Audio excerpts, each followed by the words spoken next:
The reality of the New Testament and Revelation. Jesus, at his first coming, fulfilled the Old Testament and prophesied the New Testament. He promised to return, and died on the cross for the sins of the world.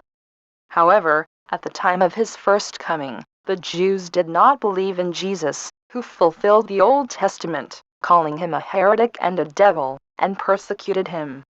This gives us an idea of the world at that time.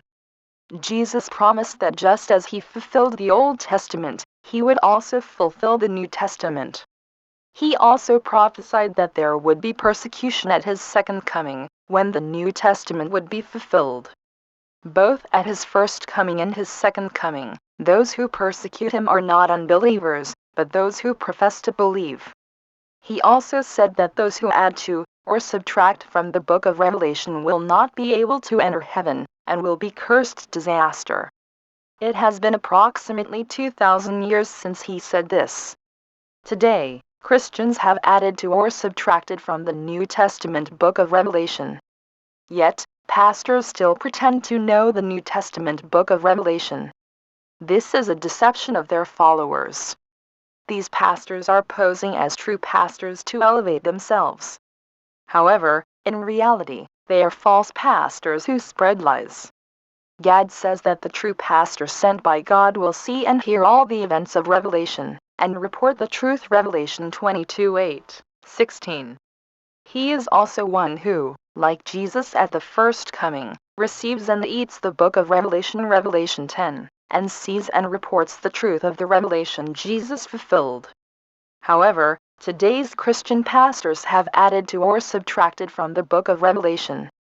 Even after seeing the true pastor, the pastor promised in Revelation, they do not believe him and persecute him, calling him a heretic.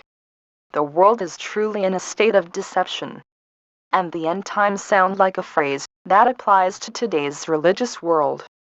The events of Revelation are events of apostasy, destruction, and salvation. From the time the prophecies of Revelation begin to be fulfilled, three groups, the apostates, the destroyers, and the saviors, appear and fight. Those who ultimately win this battle will live forever with God in heaven in the coming world. This is the prophecy of Revelation and its fulfillment. Now, the one who witnessed the events of the entire Revelation, the promised shepherd, is testifying to the prophecies of Revelation and their reality. Check it out. Now is the era of reality, the fulfillment of the New Testament revelation. In this era of reality, salvation can only be achieved by understanding the prophecies of Revelation and its reality. Let us hear and believe the words of Revelation testified by the promised shepherd and attain salvation.